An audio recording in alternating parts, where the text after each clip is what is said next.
할렐루야. 아멘. 할렐루야. 자, 우리 옆에 계신 분들 한번 인사하실까요? 사랑하고 축복합니다. 앞뒤로도 한번 인사하실까요? 사랑하고 축복합니다. 여러분 한 주간 평안하셨습니까? 하나님의 은혜가 우리 모든 성도님들 가운데 가득하시기를 간절히 소망합니다. 지난 주간에 가정 예배를 드리는 중에 제 마음에 이렇게 탁 와서 이렇게 부딪히는 말씀이 한 구절 있었습니다. 잠언 17장 1절 말씀인데요. 우리 같이 한번 읽어볼까요? 잠언 17장 1절입니다. 마른 떡 한 조각만 있고도 화목하는 것이 제육이 집에 가득하고도 다투는 것보다 나으니라. 아멘. 마른 떡 한 조각, 이건 아무래도 가난한 것을 상징하는 이야기인 것 같습니다. 제육은 뭐 쉽게 얘기하면 고기 반찬이죠. 고기 반찬이 많은 그런 부유한 집을 얘기하는 것입니다. 근데 이 구절이 말하는 것은 사실은 뭐 가난하거나 부자거나 뭐 그런 것을 얘기하는 것은 아니고요. 어떻든지 간에 정말 중요한 게 뭐냐? 가정이 화목한 것이 중요하다. 가정이 행복한 것이 중요하다라는 것입니다. 여러분, 가정의 행복이 중요합니다. 아멘입니까? 우리 모든 성도님들의 가정이 하나님의 은혜 가운데 늘 행복하시기를 주님의 이름으로 축복합니다. 근데 여러분, 오늘 우리가 읽은 본문은 이 행복과는 좀 관련이 없는 내용 아닌가 싶은 생각이 듭니다. 오늘 우리가 방금 한번 읽어봤지만은 뭐 행복이라는 단어가 나오지도 않고 또 어떤 그런 내용과 연관이 없어 보입니다만은, 그러나 이 본문 안에 저는 행복한 삶의 비결이 들어있다라고 생각합니다. 그래서 오늘 본문이 우리에게 가르쳐 주시는 행복한 삶의 비결에 대해서 함께 생각해 보기를 원합니다. 먼저 첫째는 허탄한 자랑을 해서는 안 된다라는 거예요. 13절 말씀입니다. 우리 같이 한번 읽어봅시다. 들으라, 너희 중에 말하기를 오늘이나 내일이나 우리가 어떤 도시에 가서 거기서 1년을 머물며 장사하여 이익을 보리라 하는 자들아. 아멘. 여러분, 오늘 방금 읽은 23절은요 자신의 계획을 아주 씩씩하게 이야기하고 있습니다. 그래서 그런 모습이 참 좋아 보이기도 합니다. 그런데 오늘 우리가 읽은 본문의 내용을, 이 분위기를 보면은, 특별히 16절을 보면은 별로 그런 이 내용에 대해서 부정적인 반응을 보이고 있다라는 것을 볼 수가 있습니다. 16절 보시면, 이제도 너희가 허탄한 자랑을 하니 그러한 자랑은 다 악한 것이다. 이걸 보고 뭐라고 얘기해요? 허탄한 자랑이다, 이렇게 얘기해요. 여기서 허탄한 자랑이라는 말은 이 원어를 보면 알라조네이아라는 단어인데, 이 단어는 거만하다, 교만하다 이런 뜻입니다. 그러니까 지금 이 얘기가, 이 지금 얘기하고 있는 태도와 이 모습이 어떻다는 얘기예요? 거만하다, 쓸모없는 거만함이다, 교만함이다, 그렇게 얘기하고 있는 것이죠. 자, 그럼 여러분, 우리는 뭐 앞으로 계획도 세우지 말라는 것입니까? 앞으로 뭐 어떤 계획도 세우지 말고 살아야 된다, 뭐 계획 세우는 이것이 교만한 일이라고 얘기하는 것인가? 우리가 그렇게 생각할 수도 있겠습니다. 근데 그런 얘기를 하는 것은 아니고요. 오늘 말씀이 왜 이런 이야기를 하는지 두 가지를 이야기하고 있는데, 첫째는 뭐냐 하면은 물질이 행복을 주지 못하기 때문입니다. 돈을 버는 것, 그건 잘못된 것이 아니죠. 오늘 여기 계신 분들 다 연세가 많으신 분들을 제외하고는 대부분의 우리 성도님들이 다 경제 활동을 하고 돈을 법니다. 그래서 물질이 모든 것은 아닙니다만은, 저도 하나님께서 허락하신다면 우리 모든 성도님들이 다 부자가 되고 잘 되기를 원합니다. 그래서 새벽마다 여러분들을 위해 기도합니다. 하나님께서 여러분들에게 그런 은혜 주시기를 간절히 소망합니다. 아멘 하신 분만 복을 받으시길. 근데 여러분, 오늘 말씀의 문맥과 여러 자료들에 나오는 이 유대인들의 모습을 좀 살펴보면요, 오늘 여기서 말하는 이 돈을 번다, 돈을 벌럭한다, 이런 의미가 뭐 그렇게 썩 좋은 의미가 아니다라는 것을 깨닫게 됩니다. 오늘 본문 뒤에 나오는 5장을 보면 1절에 들으라 부한자들아 이렇게 얘기하거든요. 누구에게 얘기합니까? 부자들한테 얘기하는 거예요. 근데 이 부자들에게 좀 분위기가 좋지 않습니다. 4절에 보면 뭐라고 얘기하냐면, 너희가 추수한 품꾼에게 주지 아니한 싹시 소리 지른다, 이렇게 얘기해요. 그리고 추수한 자의 이 우는 소리가 하나님의 귀에 들린다, 이렇게 얘기해요. 여러분, 부자들이 뭐를 하는 거예요? 악행을 행하는 거예요. 나쁜 짓을 하는 거예요.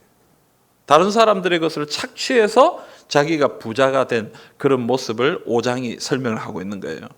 그리고 여러분 여러 문학 작품이나 여러 어떤 뭐 자료들을 보면 유태인들, 특별히 유대인들이 뭐 그렇게 썩 좋은 모습으로 보이지 않는 것 같아요. 왜냐하면 이 유대인들이 그 당시 유럽이나 여러 나라로 흩어져서 거기서 주로 한 일이 뭐냐면은 이 고리대금, 이 돈을 빌려주고 돈을 갚아서 이자를 받고 하는 그런 일들을 주로 많이 했어요. 그래서 우리가 잘 알다시피 영국의 유명한 작가인 셰익스피어가 쓴 베니스의 상인이라는 책에도 보면 샤일록이라는 유태인이 나옵니다. 근데 이 사람 아주 나쁜 사람으로 나와요. 어떻게 나쁜 사람은 나와요? 자기가 아주 싫어하는 사람을 빚 보증을 지게 만들어 가지고 그 사람이 돈을 못 갚게 되니까 뭐를 내놔라고 그럽니까? 자기의 살 1파운드, 이 육신의 살을 1파운드를 내놔라. 참 악한 사람 아닙니까? 그 당시에 유태인들을 보는 그런 이미지가, 그런 관점이 그러했다라는 것을 보여주고 있는 것이죠.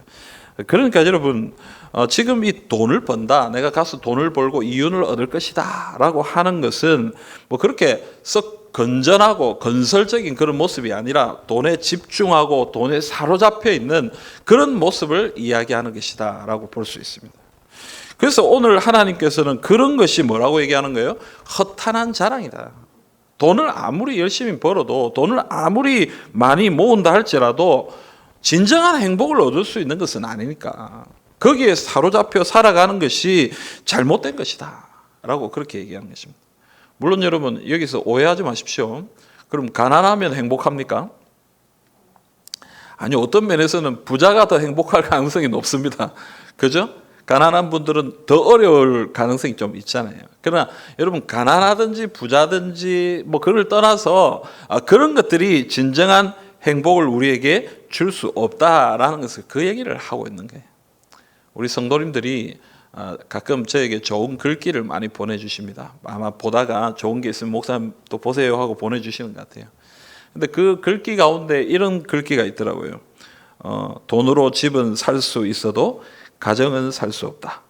돈으로 시계는 살 수 있어도 시간은 살 수 없다.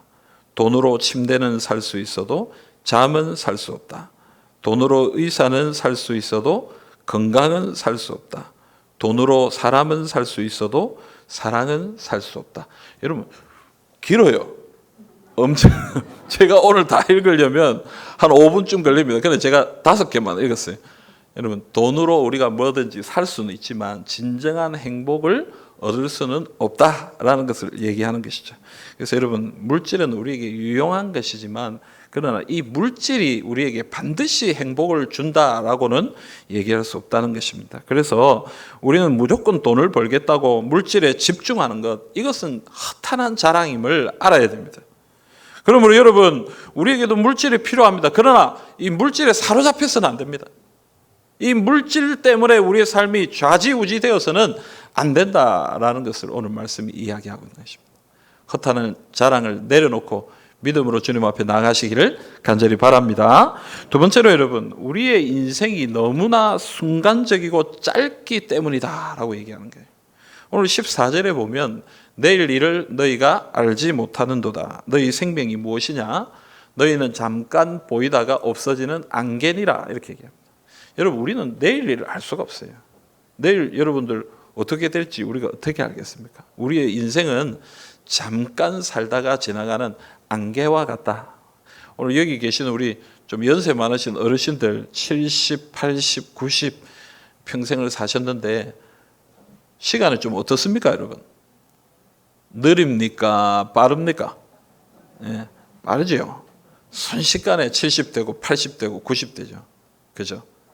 저도 아직 한 20대 같은 그런 마음이 있는데 벌써 뭐 죄송합니다. 우리 어른들 앞에서 얘기하기가 죄송합니다만은 세월이 좀 흐른 것 같아요. 참 세월이 빨리 갑니다. 시편 90편에 보면요. 모세의 시편이거든요. 시편 90편에 보면 모세가 뭐라고 얘기하냐면 인생이 강건하면 70이요. 인생의 연수가 70이요. 강건하면 80이다. 이렇게 얘기하고. 뭐 70년 혹은 80년을 산다 이 말이죠. 근데 이게 신속히 간다. 날아간다. 이렇게. 우리 인생이 참 빨리 날아간다. 그래서 모세가 뭐라고 얘기하냐면 시편 90편 12절 우리 같이 한번 읽어보겠습니다. 시편 90편 12절입니다. 우리에게 우리날 계수함을 가르치사 지혜로운 마음을 얻게 하소서. 아멘. 우리에게 우리날 계수함을 가르치사 지혜로운 마음을 얻게 해 주소서. 우리의 날이 얼마나 빨리 지나느냐, 우리의 삶이, 우리의 인생이 얼마나 빨리 지나느냐, 당장 내일 무슨 일이 일어날지도 모르는 우리 인생이기 때문에 우리에게 뭐가 필요하다는 거예요. 이 시간을 어떻게 하면 잘 쓸 수 있는지, 이 시간을 어떻게 하면 좀 효율적으로 정말 소중한 일에 사용할 수 있을지에 대한 지혜가 필요하다라고 그렇게 얘기하는 것입니다. 그러므로 여러분, 이 허탄한 자랑을 하지 말라라는 것은 무슨 얘기냐면 돈 벌지 마라 그 얘기가 아니라 우리가 쓸데없는 것에 너무 집중하지 말고 진짜 중요한 것에 집중하면서 그것을 위해서 살아야 한다라는 것을 우리에게 이야기하는 거예요. 사랑하는 성도 여러분, 여러분은 무엇을 위해 살고 계십니까? 어떤 일을 위해서 살고 계십니까? 여러분, 오늘 말씀처럼 그냥 어디에 가서 나는 돈 벌고 잘 먹고 잘 살고 그것만 바라보면서 살아서는 안 된다라는 것입니다. 방송을 보는데요, 한 부자 한 사람의 이야기가 나와요. 한 100억대 자산을 가진 사람이더라고요. 그 사람 어릴 때부터 병이 있었어요. 지병이 있더라고요. 지병이 뭐냐, 혈액이 응고되지 않는 혈우병이 있어요. 어릴 때부터. 그래서 병원에 가서 약을 받아가지고 자기가 스스로 주사도 놔야 되고 이런 아주 힘든 시간들을 보냈더라고요. 가정이 또 가난해요. 아버지 또 안 계시고 또 가정이 가난하니까 10대 때에 서울로 상경했어요. 올라가서 막 이것저것 뭐 고생이랑 고생 다 하고 노숙까지도 하면서 돈을 벌어야 되겠다라는 일념 가지고 열심히 돈을 벌었어요. 그래서 사업도 잘하고 100억대의 그런 자산도 갖춘 그런 사람이 됐어요. 여러분, 뭐 여기까지만 한다면 이 세상에 그런 사람들 많이 있잖아요. 근데 이 사람이 자기가 이제 어느 정도 여유가 생기고 돈을 벌게 되니까 어떤 일을 하느냐니까 자기처럼 고생 이렇게 사업을 일구는 사람들, 그 사람들을 찾아가서 컨설팅을 해줘요. 어떻게 하면 장사를 잘할 수 있는가? 어떻게 하면 이걸 조금 성공적으로 운영할 수 있을까? 이걸 컨설팅을 해줘요. 또 자기가 이제 장사를 해보니까 홍보가 제일 중요한데 홍보가 잘 안 되니까 가게가 잘 안 되는 거예요. 그래서 이 사람이 무슨 회사를 만들었냐면 마케팅 회사를 만든 거예요. 마케팅 회사를 만들어 가지고 마케팅이 필요한, 이 홍보가 필요한 가게들을 도와주는 일을 그렇게 하더라라는 것입니다. 그래서 참 보면서 참 감동적이었어요. 아, 돈 벌고 잘 먹고 잘 사는 그 정도에서 그치는 것이 아니라 정말 내가 어떤 일을 위해 살아야 될 것인가, 그걸 위해 고민하고 또 그것을 위해서 애를 쓰고 노력하는 그런 모습이 그 사람에게 있더라라는 것입니다. 사랑하는 여러분, 오늘 이 시간 너무나 소중한 우리의 삶이 어디에 집중하고 살아가야 할지 함께 생각하는 시간이 되기를 간절히 바랍니다. 허탄한 자랑, 허탄한 거만, 거기에 빠지지 말고, 거기에 사로잡히지 말고 진정한 정말 중요한 그것을 붙들고 믿음으로 주님 앞에 살아가는 하나님의 백성들이 다 될 수 있기를 바랍니다. 두 번째로 여러분, 주님의 뜻을 따라 살아야 한다라는 것입니다. 오늘 두 번째로 오늘 말씀이 얘기하는 것은 우리가 그럼 집중해야 될 것이 뭐냐, 허탄한 자랑을 내려놓고 정말 우리가 집중해서 붙들고 나아가야 될 것이 뭐냐, 오늘 말씀 15절이 우리에게 이야기하고 있습니다. 우리 같이 한번 읽어보겠습니다. 너희가 도리어 말하기를 주의 뜻이면 우리가 살기도 하고 이것이나 저것을 하리라 할 것이오늘. 아멘. 여러분, 이 15절은 뭐라고 얘기합니까? 우리가 이런 고백을 해야 된다는 거예요. 무슨 고백요? 주님이 원하신다면 우리는 살 것이고, 주님이 원하신다면 이것도 행하고 저것도 행하겠다라고 그렇게 고백해야 된다는 거예요. 그러니까 여러분, 우리가 붙들어야 될, 우리가 집중해야 될 것이 무엇입니까? 내가 돈 벌어야 되겠다, 내가 이리 가야 되겠다, 저리 가야 되겠다는 나의 생각, 나의 소원, 이런 것이 아니라 우리가 붙들어야 될 것이 뭐냐면 주의 뜻이다. 주님이 무엇을 원하시는가? 주님이 우리에게 어떤 것을 기대하시는가? 그것을 붙들고 나가야 된다라고 얘기하는 것입니다. 성경을 보면요, 하나님의 백성들의 삶이라는 것은 하나님의 뜻대로 움직이는 삶입니다. 창세기 12장에 보면 하나님이 아브라함을 부르잖아요. 아브라함을 부르셔서 뭐라고 얘기합니까? 내가 내게 보여줄 땅으로 가라 이렇게 얘기하거든요. 너 마음대로 가봐. 네가 원하는 대로 가봐. 그럼 내가 널 도와줄 거야. 이렇게 얘기하는 것이 아니고 하나님 뭐라고 얘기하시냐면 내가 내게 보여줄, 내가 너를 인도할 그 땅으로 가라. 내가 너를 인도하는 대로 순종하면 너에게 은혜를 줄 것이다. 복을 줄 것이다. 그렇게 얘기하는 것이죠. 출애굽도 마찬가지예요. 이스라엘 백성들이 출애굽할 때에 하나님은 이스라엘 백성들을 인도하셨습니다. 사실은 이 광야의 길이라는 것이 이 가나안까지 금방 갈 수 있습니다. 사실은 좀 간단하게 갈 수 있는 길이 있었습니다. 그런 하나님은 그 길로 그들을 보내지 않으시고 다른 광야의 길로 그들을 움직이셔서 인도하셨습니다. 밤에는 불기둥으로, 낮에는 구름기둥으로 그들을 인도하셨어요. 그래서 그 인도하심을 따라 순종할 때에 그들은 하나님의 은혜를 얻었던 것입니다. 성경에 나오는 많은 사람들이 다 그렇습니다. 요셉도 그렇잖아요. 요셉이 뭐 종이 되고 싶었겠습니까? 노예가 되고 싶었겠습니까? 그에게 그런 소원이 없었을 거예요. 그러나 하나님이 그가 노예가 되게 하셨잖아요. 그럼 순종하니까 총리까지 갈 수 있도록 하나님은 그를 인도하시는 것입니다. 여러분 다니엘도 마찬가지입니다. 포로로 잡혀갈 마음이 있었겠습니까? 그러나 하나님이 포로로 잡혀갔지만 그러나 그 안에서도 순종하고 주님 앞에 나갈 때 은혜를 주시는 거예요. 사도 바울도 마찬가지예요. 사도 바울이 정말 꿈꿨던 삶은 율법을 굳게 붙들고 예수 믿는 사람들을 핍박하고 그들을 징계하는 그런 삶이었어요. 그러나 사도 바울은 어떻게 됐습니까? 예수 만나고 도리어 예수님의 복음을 증거하는 삶을 살게 되었다라는 것입니다. 그러니까 여러분, 신앙의 삶이라는 것은 어떤 삶입니까? 주권이 나에게 있는 것이 아닙니다. 내 삶이라고 해서 내가 마음대로 살아갈 수 있는 것이 아니다라는 거예요. 주권은 누구에게 있습니까? 하나님에게 있는 거예요.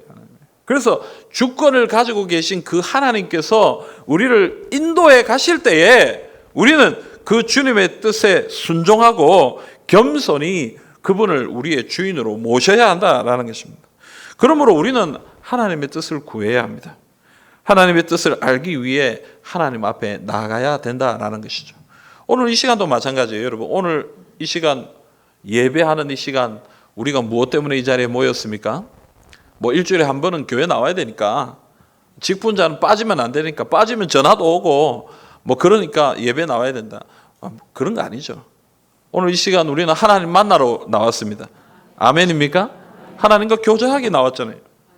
하나님과 교제하기 위해 나왔는데 하나님과 교제하면서 우리는 무엇을 깨달아야 합니까? 하나님의 뜻을 깨달아야 되는 거예요. 하나님이 우리를 향하여 말씀하시는 것이 무엇인가? 하나님이 이번 한 주간 우리 어떻게 살아라고 얘기하시는가? 그것을 깨닫고 그것을 붙들고 나가야 되는 것입니다. 매일 새벽기도 혹은 개인의 자리에서 말씀과 기도로 주님 앞에 나아갈 때 우리가 붙들어야 될 것이 무엇입니까? 오늘 내가 어떻게 살 것인가? 하나님이 나에게 뭐라고 말씀하시는가? 어떻게 살라고 지시하시는가?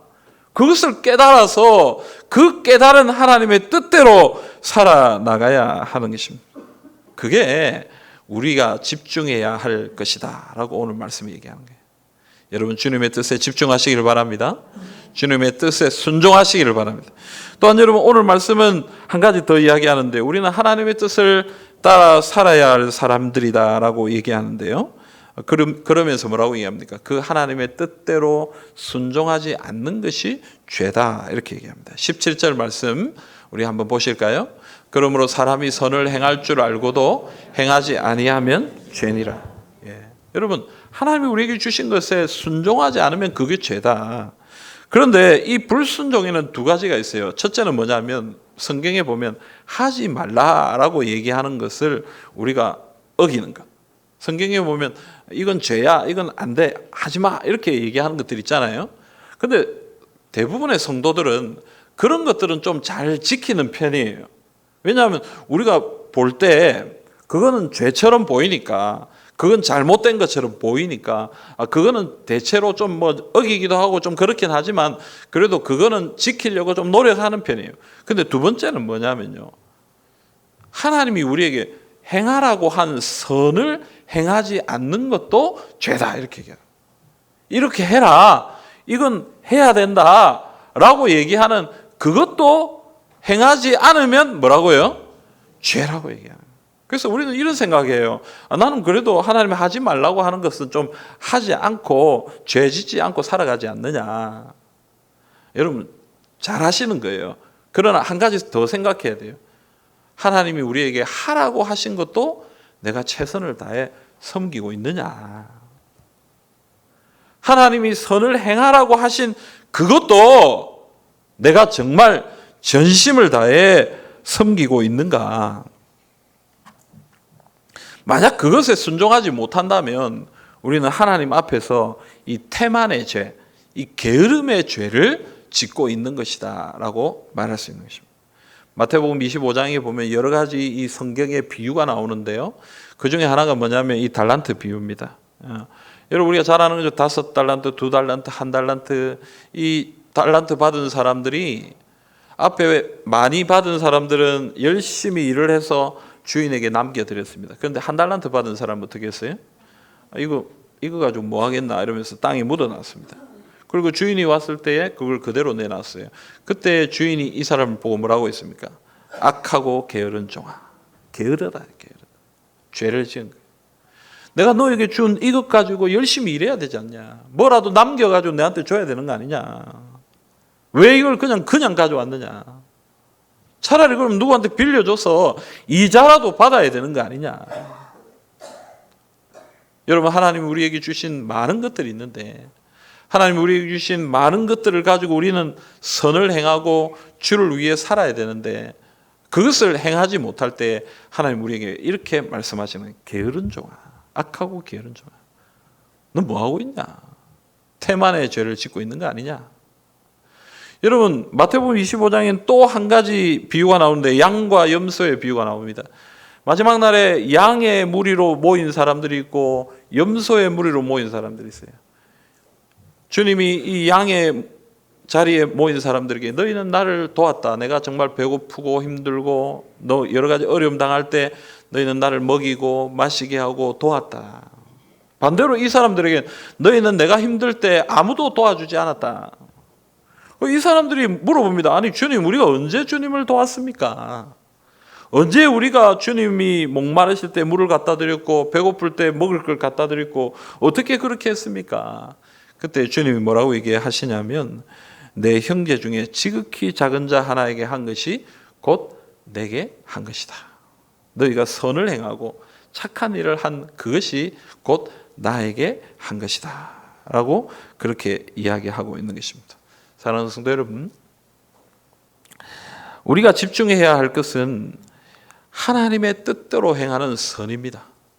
하나님은 우리에게 계획하시 우리를 향하여 계획을 가지고 계시고 우리에게 선을 행하라고 우리를 인도하십니다. 그러므로 여러분 우리는 게으름 부리지 말고 최선을 다해 하나님의 뜻에 순종하고 선을 행해야 하는 것입니다. 거기에 집중해야 되는 거예요.